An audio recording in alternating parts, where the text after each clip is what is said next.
Hi guys, editing Ugu. So since I have to divide it, I didn't have an intro. So here's the second part of the new releases. I hope you are enjoying. Tell me in the comments which are your favorites. Leave a like, subscribe, and let's go with the release. The next book I want to show you about is City of Shattered Light by Claire Wynn, and this is a sci-fi LGBTQ young adult, and it's going to be released on October 19th. So an heiress of powerful Turk Empire, Asa Almeida, so he has a Portuguese name, which is very weird, um, strives to prove that she's more than her manipulative father's shadow.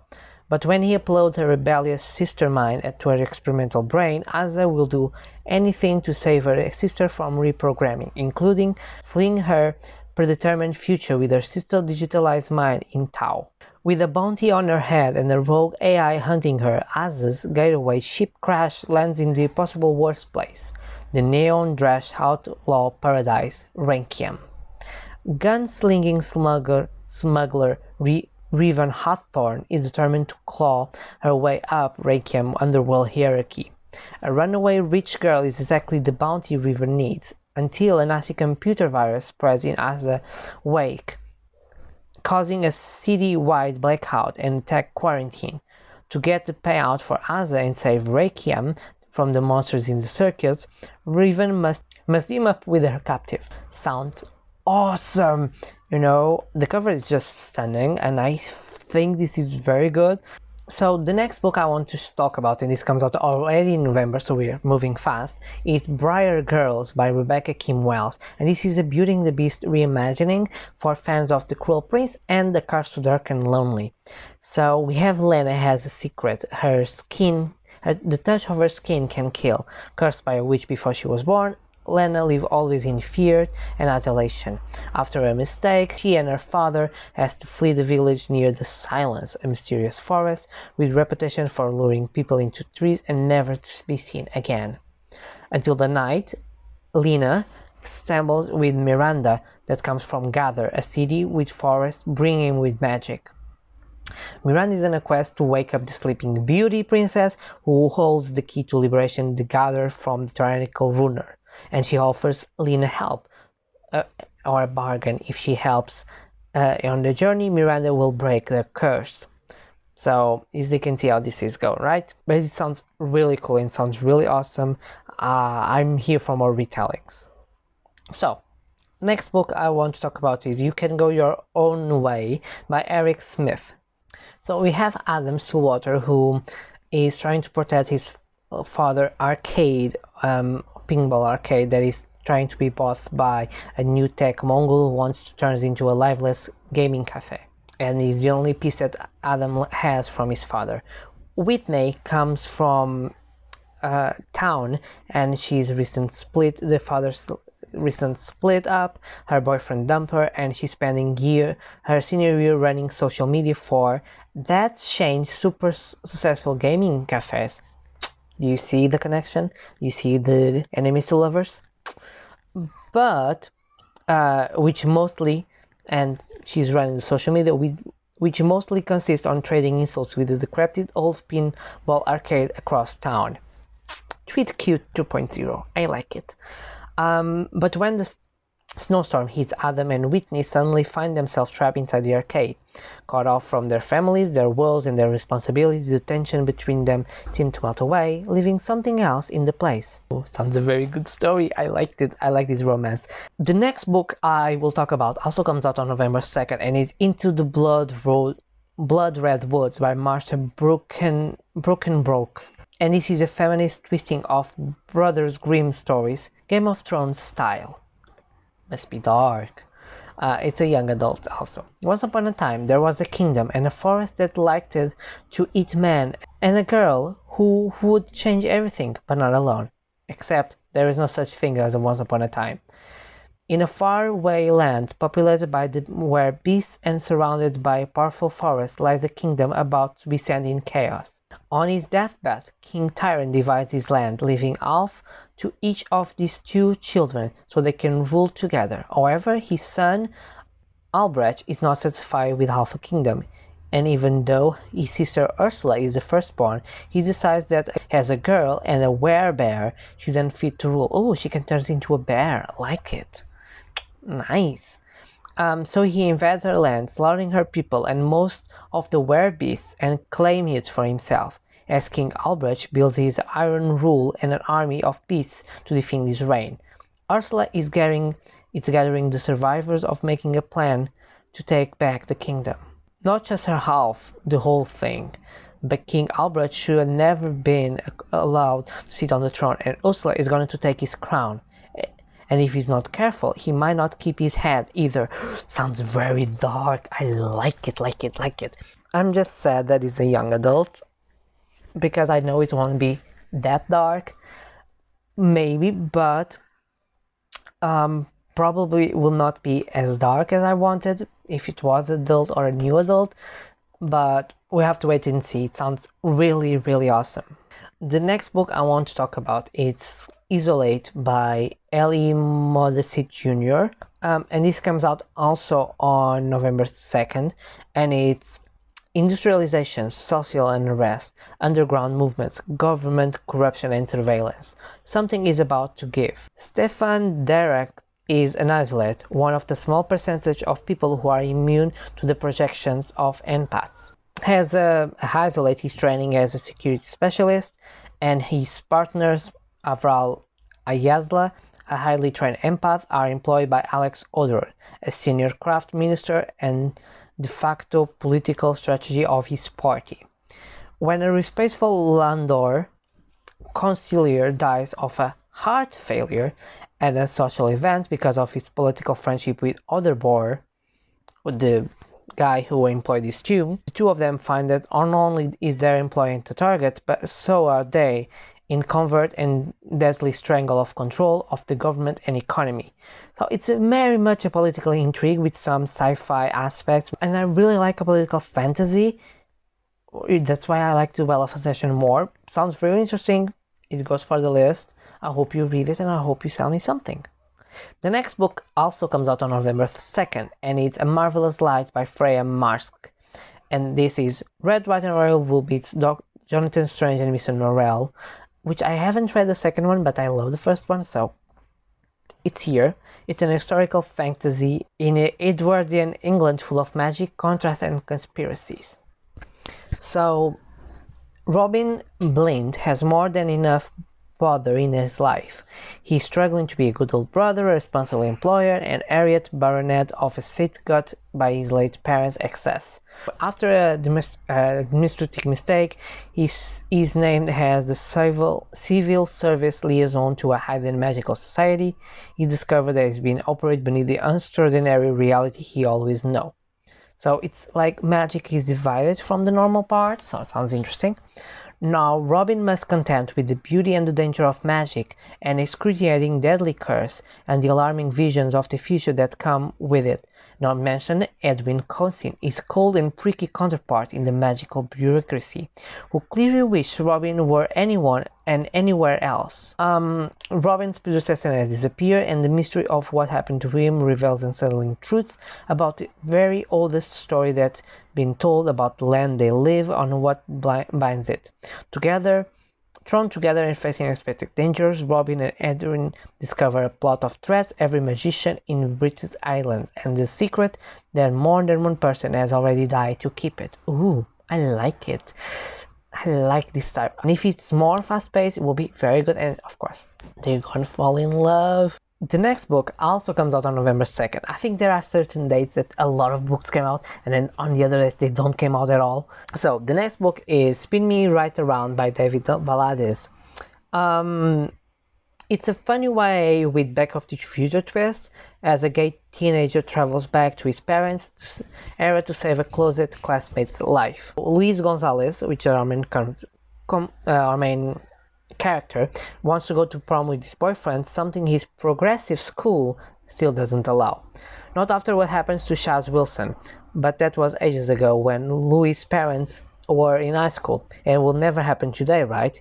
He's determined to find a way to give his LGBTQ friends the respect they deserve, while not risking a chance to be prom queen, just saying. it's gonna be this sassy, can be interesting, or can be annoying. Let's see. When a hit on the head knocks him back to 1985 and he meets the dumb young Shaz himself, Luis concocts a new plan. He's going to give this guy his first real kiss. Although, turns out a conservative school in the 80s isn't the safest place to be a gay kid, especially with homophobes running the campus, including Gordo, aka Luis's strange father. Luis is in over his head, trying not to make things worse and hoping he's make back to the present at all. So it sounds, oh, and I like this, introduces a big mouth, big heart, quick character. So he's a big mouth, and I like big mouth characters.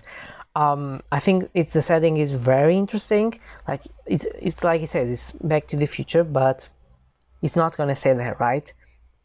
It's gonna come back, and something may change. I'm excited. I'm excited to this one sounds really cool. Again, also on November 2nd comes out Dreams Lie Beneath by Rebecca Ross. Perfect for readers of Hazelwood and the Night. So the book is about a curse plagues the realm of Azanar. During each new moon, magic flows from nearby mountains, bringing nightmares to life. Only magicians who serve as a territory warden stand between the people and their worst dreams. Clementine is ready to take over as a warden of her small town, but when two magicians challenge her, she's unwillingly drawn into a century-old conflict. She seeks revenge, but as she secretly gets closer to Plan, one of the handsome young magician, secrets begin to rise. Clementine must unite with a rival to fight the realm's curse, which seems to be hunting her every turn. Ooh, sounds interesting. Sounds really interesting, and I'm really excited to read this. Oh, like I said, it's a magician, and I like magicians, but nightmares involved. Next is also on November 2nd. This one must be someone you know. It's Gilded by Marissa Meyer, and this is a Rumpelstiltskin retelling. Long ago, cursed by the gods of lie, a poor miller's daughter has developed a talent for spinning stories that are fantastical and splendid, and they're entirely untrue. So we have here the miller's daughter, or so everyone believes. When one of Sarika's Oldlish tales turn the attention of the sinister Earl's King and their undead hunters, she finds herself step away into the grim world where ghouls and phantoms prowl the earth and hollow-eyed ravens track her every move. The king orders Selita to complete the impossible task, or spinning straw into gold, or to be killed for telling falsehoods. In her desperation, Cyrilla unwillingly summons a mystery boy to her aid. She summons Rumpelstiltskin. He agrees to help her for a price. Love is meant to be part of the bargain. He agrees to help her for a price, sweetie. Love is meant to be part of the bargain. Soon, Serena realizes there is more than one secret hidden in the castle walls, including an ancient curse that must be broken if she hopes to end the tyranny of the king and his wild hunt forever. Sounds really cool. It's going to be a series, as already says here, Untitled One, so probably it's going to be like a series or a duology or a trilogy. Sounds real cool. Rumpelstiltskin is a very fascinating character, and the miller's daughter. Yeah, sounds amazing. I like it. If you like my impression on Rumpelstiltskin, let's make a deal, dearie. Next one is also on November 2nd, and it's A Skin of Sea by Natasha Bowen. Inspired by West African mythology, this is Children of Bone meet The Little Mermaid, which a mermaid takes on the gods themselves. Ooh. A way to survive, a way to serve, a way to save. Simi prayed to the gods once. Now she served them as a mami, Wata, a mermaid, collecting the souls of those who die at the sea and blessing their journeys back home. But when a living boy is thrown overboard, Simi does the unthinkable, saves his life, going against an ancient decree, as punish awaits for those who dare to defy it. To protect the other Mami Wata, Simi must journey to the Supreme Creator to make amends. But something is amiss. There's the boy she rescued who knows more than he should. And it's something is shadowing Simi, something that would rather see her fail. So, you have legendary creatures, treacherous land, brave, vengeful gods. Sounds awesome, don't you think?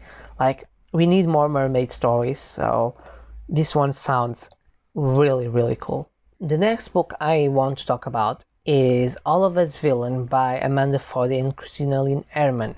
This comes out on November 9th by Torteen, and it's The Blood Moon Rises, the Blood Veil Falls, the Tournament Begins. So another tournament story, which you know I like it a lot. At every generation, at the coming of the Blood Moon, 7 families in the remote city of Eventhoth each name a champion to compete in a tournament to the death. The prize? Exclusive control over a secret wellspring of a high magic, the most powerful resource in the world, one thought long deplete. This year, thanks to a Celestia's tell-all book, the 7 champions are thrust into a worldwide spotlight, granting each other them new information, new means to win, and most important, a choice. Accept their fate or rewrite their story. But this is a story that must be penned in blood. It sounds awesome! Like, do I need to say more? Like, this sounds so cool. Villains fighting on a tournament till death. My cup of tea. Okay, this one is like an homage for my friends who love science fiction, especially Jeremy and Michael from Fifth to Be Read, and it's The Elder Race by Adrian Tchaikovsky. It's a very small book. It's like a novella. Interesting. Lioness is the lowly fourth daughter of the queen and always getting in the way. But the demon is terrorizing the land, and now she's an adult, albeit barely, and although she still gets in the way, she understands that the only way to save her people is to invoke the path between her family and the elder sorcerer, who has inhabited the local tower for as long as people have lived here, though none of in living memory has approached it. But Elder Near is not a sorcerer. He is forbidden to help, for his knowledge of science tells him the threat cannot possibly be a demon. Ooh, interesting. He goes like an anthropologist and a sorcerer on a distant planet. Ooh, sounds interesting. And a lot of people love this author, so sounds really cool. Then I will talk this briefly because you will see on my TBR video, but is I Wish You Were Here by Jodi Picoult. This comes out on November 3rd and is about a pandemic. So Diana O'Theil has a perfect life. She has everything established. She's going to marry by 30, 35. She was going to have the kids, and she's going to be climbing the professional ladder in the cutthroat art auction world. And before her 30th birthday, she goes to Galapagos with his boyfriend that he's going to propose. He's a Sergio resident, and everything's going alright on time. But when a virus spreads out in the city, in the eve of the departure, Flynn breaks the news that all hands on deck on the hospital. He has to stay behind. He doesn't want her to lose the opportunity of the trip because it's expensive and it's just a virus. It can be like a very bad flu. So she reluctantly goes when she finds out that the dream vacation was worry. The whole island is under quarantine. She's stranded until the borders reopen. She's isolated and she's out beyond her comfort zone. It gives to understand that she doesn't trust outsiders because of her father's suspicions, but she slowly carves a connection with the local family when a teenager with the secrets open up to Diana. Diana finds herself examining her relationships, her choice, and herself, and wondering if, when she goes home, she too will be involved with someone completely different. Sounds really cool. I have an e-arc. I'm gonna read it next month. We passed to December, and I also have an e-arc of this on NetGalley, and if It Gets Out by Sofia Gonzalez and Kel Dietrich. 18-year-old Ruben Montes and Zach Knight are 2 members of the boy band Saturday, one of the biggest acts in America. Along with their bandmates Angel Pan and John Broxton, the four are teen heartbreaks in front of the camera and best friends backstage. But privately, cracks are starting to form. Their once easy rapport is trending under the pressures of fame, and Ruben confides in Zach that he feels smothered by management pressure to stay in the closet. On a tour through Europe with both unrelenting schedule and minimal supervision, Ruben and Zach come to rely on each other more and more, and their really close friendship evolves into a romance. Ooh, I liked it. But when they decide they're ready to tell off their friends, leave briefly, Zack and Truth start to truly realize that they will never have the support for each of their management. So how can they hold tight to each other when the whole world seems to come between them? Oh, if this gets out. Oh, I liked it. And Phil Stamper, the author of The Gravity of Us, and As Far As You'll Take Me, which I read this year, says is an absolute showstopper. Equal parts edgy and adorable, this bright, joyful book has everything I look in a queer YA romance. And if he says that, I believe I have an arc on NetGalley, so. Last 3 books. December 7. Also, The Midnight Girls by Alicia Janiksa. Wicked Deep meets House of Salt and Sorrow. A standalone YA fantasy. I liked it. 2 enchantress seekling compete for the heart of a prince, only to discover they might be falling for each other. Ooh, like it. So we have here 2 girls, Zoya and Maniska, who seem destined to have a friendship that's stronger even than magic, but when they have sights on the Leshija, I think it's the land, the kingdom, purest heart visits the prince. She comes conflicted. Marianka wants the power to bring her to her grandmother to prove herself, while Zoya is determined to take his heart to powers of her own. When neither of them will sacrifice their ambitions for each other, the festival spirals into a wild contest, with both girls winning to keep the hapless prince out of their wicked grasp. But then the monsters danger to burn. I think there's going to be a conflict. The description is very confusing because of the names, but it's a snow setting. There'll be monsters, witches. They have like a warrior involved. It sounds really interesting, but the synopsis is very confusing. But sounds really good because we have 2 persons who could be friends, but they fight for the same thing, but then they start falling for each other, and they have something that's coming to the kingdom to attack. Sounds good. The next book also comes out on September 7 is Heart of Impaler by Alexander Delacroix. Ilona Xaiki, has no desire to marry the voivode eldest son, but the love and marriage are the least of her worries. The royal family's enemy have already tried to put an arrow through her back, and if anyone discovers that Blom has blossoming feelings for her betrothed cousin Andrei and younger brother Vlad, she may wish they had succeeded. Beneath the shadow of the impending war, the only battle that will be deadlier than the ones Ilona alive will be the one of her heart. So it sounds like Romanian inspired, but sounds interesting, and it has to be with Vlad, if you know what I mean. That Vlad, yes. So sounds really cool, and I think it's a great way to finish the year, don't you think? I have one last book, and this is a sequel for What If It's Us, and it's Here to Us by Becca Bertelli and Adam Silvera. Comes out on December 28, and it's the sequel of What If It's Us. So we know the end of What If It's Us opened a lot of doors to a sequel. And I don't want to make spoilers, but this is a continuation of the stories. I'm curious, but I'm also skeptical because I don't think they needed one. But yeah. Okay, I had an outro, but I don't know why my phone deleted part of it. It only filmed like and then stopped. I don't know why it didn't save it, but yeah, so I don't have outro, but thank you so much for watching. Don't forget to tell me if you prefer this to be in monthly or bi-monthly video. It will help me a lot. And yeah, I post videos every Tuesday, Thursdays, and Saturdays, reading sprints on Fridays, and some extra videos if I have content for that. And yeah, see you guys on my next video. Bye bye.